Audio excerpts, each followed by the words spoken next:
வணக்கம். ஜோதிடத்தில் ராசியும் லக்னமும் ஒருவரின் வாழ்க்கையை நிர்ணயிக்கும் முக்கியமான அம்சங்கள் ஆகும். ஒரு ஜாதகத்தில் லக்னம் என்பது உயிரை சுட்டிக்காட்டும், ராசி என்பது உடலை சுட்டிக்காட்டும். நாம் பிறக்கும் நேரத்தில் கிழக்கு அடிவானத்தில் எந்த ராசி உதயமாகிறதோ அதுவே நம்முடைய லக்னமாகும். இது சுமார் 2 மணி நேரத்திற்கு ஒருமுறை மாறுவதால் ஒரு நாளில் 12 லக்னங்கள் மாறி வருகின்றன. அதனால் லக்னம் மிகவும் துல்லியமான தகவல்களை வழங்கக்கூடியது. இது ஒருவரின் குணநலன்கள், உடல் அமைப்பு, மனநிலை, செயல்பாடுகள், ஆயுள் மற்றும் எதிர்காலத்தை குறிக்கின்றது. ராசி என்பது பிறக்கும் தருணத்தில் சந்திரன் எந்த ராசியில் இருக்கிறாரோ அதுவே அந்த நபரின் ராசியாகும். சந்திரன் சுமார் 2.25 நாட்கள் ஒரு ராசியில் இருப்பதால் ஒரே ராசிக்குள் பிறந்தவர்கள் பலராக இருக்கலாம். சந்திரன் மனதின் காரகனாக கருதப்படுவதால் ராசி ஒருவரின் மனநிலை, எண்ண ஓட்டங்கள் மற்றும் உணர்வுகளை பிரதிபலிக்கிறது. தினசரி ராசி பலன்கள் பொதுவாக இந்த சந்திர ராசியை அடிப்படையாக கொண்டே கூறப்படுகின்றன. ஜோதிட கோணத்தில் லக்னமே ஒருவரின் முழு வாழ்க்கையை நிர்ணயிக்கும் மூலக்கருவி ஆகும். இது அவருடைய ஆளுமை, சிந்தனை, செயல்கள், அதிர்ஷ்டம் போன்ற அனைத்திலும் பிரதான பங்கு வகிக்கிறது. ராசி லக்னத்திற்கு துணையாக செயல்படும். ஒரு நபருக்கு லக்னமும் ராசியும் இரண்டும் வலிமையாக இருந்தால் அவருடைய வாழ்க்கை முன்னேற்றமாக அமையும். மேலும் லக்ன மற்றும் ராசிக்குரிய அதிபதிகள் ஜாதகத்தில் எந்த நிலையில் இருக்கின்றன என்பதையும் ஆராய வேண்டும். ஒரு கிரகம் லக்னத்தின்படி கெடுபலனை தரக்கூடியதாக இருந்தாலும் ராசிப்படி அதே கிரகம் யோககரமாக இருந்தால் அந்த கெடுபலன்கள் குறைந்து நல்ல பலன்களாகவே மாற வாய்ப்பு உண்டு. அதனால் ஜாதக பலனை முழுமையாகவும் துல்லியமாகவும் அறிய லக்னம் மற்றும் ராசி இரண்டும் சேர்ந்து பார்க்கப்பட வேண்டும். இப்போது நாம் ஒவ்வொரு ராசி மற்றும் லக்னத்தினருக்கும் உள்ள தனித்துவங்கள் மற்றும் வாழ்க்கையில் ஏற்படும் முக்கியமான அம்சங்களை பற்றி விரிவாக பார்க்கப் போகிறோம். இந்த பதிவை முழுமையாக அனுபவிக்க நீங்கள் இன்னும் நம்ம சேனலை சப்ஸ்கிரைப் பண்ணலைனா இப்பவே சப்ஸ்கிரைப் பண்ணிக்கோங்க. பக்கத்துல இருக்கிற பெல் பட்டனையும் கிளிக் பண்ணிட்டு வையுங்க. அப்பதான் நம்ம போடுற ஒவ்வொரு புதிய பதிவும் உடனே உங்களுக்கு தெரியும். சரி வாங்க, இனி வீடியோக்குள்ள போகலாம். இப்போது 12 லக்னம் மற்றும் ராசிக்காரர்களுக்கு என்னென்ன தனித்துவங்கள் இருக்கிறது என்பதை பற்றி இந்த பதிவில் பார்ப்போம். இந்த பதிவை பார்ப்பதற்கு முன்பு இந்த சேனலை சப்ஸ்கிரைப் பண்ணாதவங்க சப்ஸ்கிரைப் பண்ணிக்கோங்க. பெல் பட்டனை கிளிக் பண்ணி வச்சுக்கோங்க. அப்பதான் நம்ம போடுற பதிவு உங்களுக்கு உடனுக்குடன் நோட்டிபிகேஷன் வரும். சரி வாங்க வீடியோக்குள்ள போகலாம். மிதுனம் ராசியும் துலாம் லக்னமும் சேர்ந்தவர்கள் இயல்பில் சமூகத்தில் அனைவராலும் விரும்பப்படும் தன்மையுடன் இருப்பார்கள். இவர்களின் குணநலன்களில் நாகரிகம், பேச்சுத்திறன், சாந்தம் மற்றும் அழகுணர்வு அதிகமாக காணப்படும். அவர்கள் எதையும் சமநிலையுடன் சிந்திப்பார்கள். துலாம் லக்னம் இவர்களுக்கு நீதி உணர்வையும் நடுநிலையையும் அளிக்க, மிதுனம் ராசி அறிவுத்திறனையும் பேச்சுத்திறனையும் வழங்குகிறது. ஒரே நேரத்தில் பல காரியங்களை முன்னெடுக்க விரும்புவார்கள். இவர்களின் சிந்தனை நுணுக்கமாக இருக்கும். அதனால் எந்த விஷயத்தையும் அலட்சியமாக நடத்த மாட்டார்கள். உறவுகள் அவர்களின் வாழ்க்கையில் பெரும் பங்காற்றும். குடும்பத்தில் இவர்களின் பங்கு ஒற்றுமையும் அமைதியையும் பேணும் வகையில் இருக்கும். குடும்பத்தில் யாரிடமும் வேறுபாடு காட்ட மாட்டார்கள். ஒவ்வொருவருக்கும் சமமான அன்பும் பராமரிப்பும் கொடுப்பார்கள். குடும்பத்தில் பிரச்சினைகள் வந்தாலும் நடுநிலையுடன் தீர்வு காண்பார்கள். பெற்றோருக்கு மிகுந்த மரியாதை கொடுப்பார்கள். சகோதரர்களுடன் நல்ல பந்தம் இருக்கும். அவர்களுக்காக பல தியாகங்களை செய்ய முன்வருவார்கள். குடும்பத்தில் இவர்களின் கருத்து முக்கியத்துவம் பெறும்.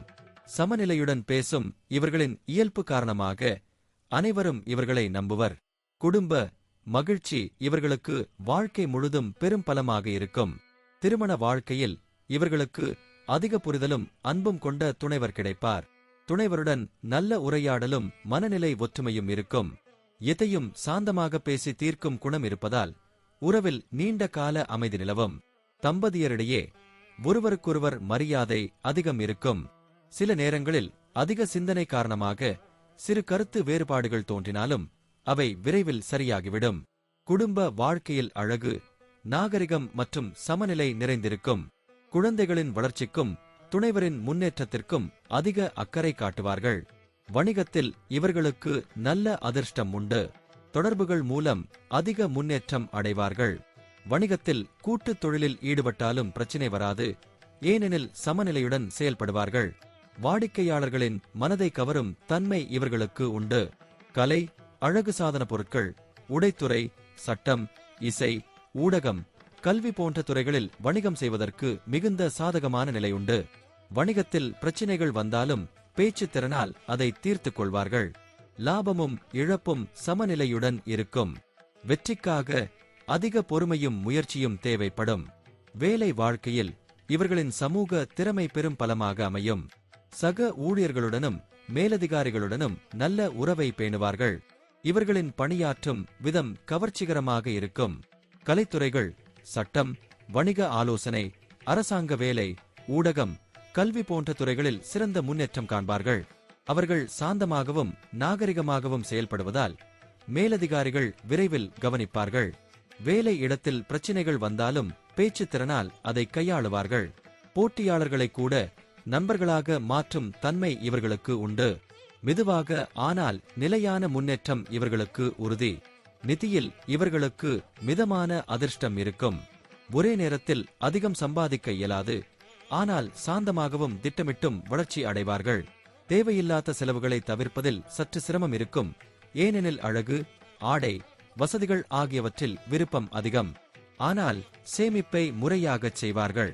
நிலம், வீடு போன்ற சொத்துகளில் முதலீடு செய்வது இவர்களுக்கு நல்ல பலன் தரும்.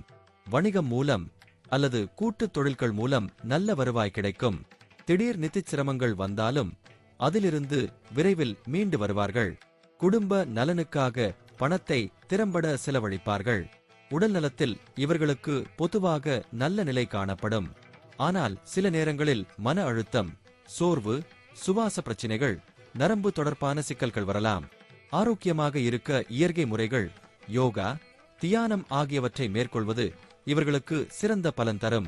உணவில் ஒழுங்கின்மை இருந்தால் உடல் எடை அதிகரிக்கும் வாய்ப்பு உண்டு. உடல் நலத்தில் கவனம் செலுத்தினால் நீண்ட ஆயுள் பெறுவார்கள். மருத்துவத்தில் புதுமையான முறைகளை சோதிக்க விரும்புவார்கள்.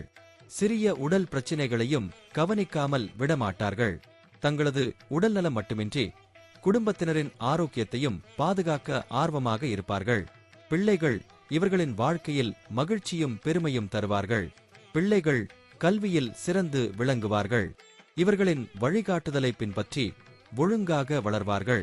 பிள்ளைகளின் கலைத்திறன்கள் வெளிப்படும். ஏனெனில் துலாம் லக்னம் அழகியையும் கலைத்தையும் அதிகரிக்கும். பெற்றோரின் பேச்சுத் திறனும் நாகரிகமும் பிள்ளைகளில் பிரதிபலிக்கும். பிள்ளைகள் சமூகத்தில் நல்ல பெயர் பெறுவார்கள். சில சமயம் அதிக சுதந்திரம் வேண்டுமென விரும்புவதால் கருத்து வேறுபாடுகள் தோன்றலாம்.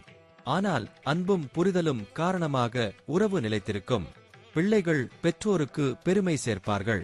பயணங்களில் இவர்களுக்கு அதிக அதிர்ஷ்டம் உண்டு. வெளிநாட்டு பயணங்கள் இவர்களின் வாழ்க்கையில் முக்கிய பங்கு வகிக்கும். கல்வி, வேலை, வணிகம், ஆன்மீகம் போன்ற காரணங்களுக்காக பயணம் செய்வார்கள். பயணங்களில் புதிய நண்பர்கள் கிடைப்பார்கள். அவர்களின் பேச்சுத்திறன் பயணங்களில் கூட அவர்களுக்கு பல நன்மைகளை தரும். சுகமான பயணங்கள் இவர்களின் வாழ்க்கையில் முக்கிய இடம் பெறும். சில நேரங்களில் பயணங்களில் சின்ன சிரமங்கள் இருந்தாலும் அதனால் புதிய அனுபவங்கள் கிடைக்கும். தூரப் பயணங்கள் இவர்களின் தொழில் முன்னேற்றத்திலும் வாழ்க்கை மாற்றங்களிலும் பங்காற்றும். பயணங்கள் இவர்களின் சிந்தனை உலகை விரிவாக்கும். முடிவாக மிதுனம் ராசி மற்றும் துலாம் லக்னம் கொண்டவர்கள் நாகரிகம், பேச்சுத்திறன், சமநிலை மற்றும் அறிவாற்றல் ஆகியவற்றால் தனித்துவமானவர்களாக விளங்குவார்கள். குடும்பத்தில் அமைதியும் மகிழ்ச்சியும் நிலைத்து நிற்கும். திருமண வாழ்க்கையில் அன்பும் புரிதலும் அதிகம் இருக்கும். வணிகம் மற்றும் வேலை வாழ்க்கையில் தொடர்புகள், பேச்சுத்திறன் மூலம் முன்னேற்றம் காண்பார்கள். நிதியில் சில சவால்கள் இருந்தாலும் அதை சமநிலையுடன் கையாளுவார்கள். உடல் நலத்தில் சிறு பிரச்சினைகள் இருந்தாலும் கவனிப்பால் நீண்ட ஆயுள் வாழ்வார்கள். பிள்ளைகள் இவர்களின் பெருமையாக இருப்பார்கள். பயணங்கள் இவர்களின் வாழ்க்கையில் புதிய வாய்ப்புகளையும் முன்னேற்றத்தையும் தரும். வாழ்க்கை முழுவதும் சமநிலை மற்றும் நாகரிகம் இவர்களை வழிநடத்தும். நன்றி. இப்ப நான் சொன்ன அனைத்து விஷயங்களும் பொது பலன் மட்டுமே. உங்களுடைய சுய ஜாதக அடிப்படையில் சில விஷயங்கள் மாறுபட்டு நடப்பதற்கு வாய்ப்புகள் உண்டு. இருந்தாலும் பெரும்பாலான விஷயங்கள் நான் கூறியபடியே உங்க வாழ்க்கையில் நடைபெறும். இந்த வீடியோ உங்களுக்கு பிடித்திருந்தால் நான் அடுத்த பாகம் 2 எடுக்க தயாராக உள்ளேன். பாகம் 2 வேண்டும் என்றால் பாகம் 2 என்று டைப் செய்யவும். பெரும்பாலான நண்பர்கள் பாகம் 2 வேண்டும் என்றால் விரைவில் பாகம் 2 வீடியோ பதிவு செய்கிறேன். இந்த வீடியோ உங்களுக்கு பிடித்திருந்தால் லைக், ஷேர் மற்றும் சப்ஸ்கிரைப் செய்யுங்கள். பக்கத்தில் உள்ள ஆல் பட்டனை கிளிக் பண்ணி வைத்துக் கொள்ளுங்கள். அப்பொழுதுதான் நாங்கள் போடும் வீடியோ உங்களுக்கு உடனுக்குடன் நோட்டிபிகேஷன் வரும். உங்களுடைய எதிர்கால வெற்றிக்கு என்னோட வாழ்த்துக்கள். நன்றி. வாழ்க வளமுடன்.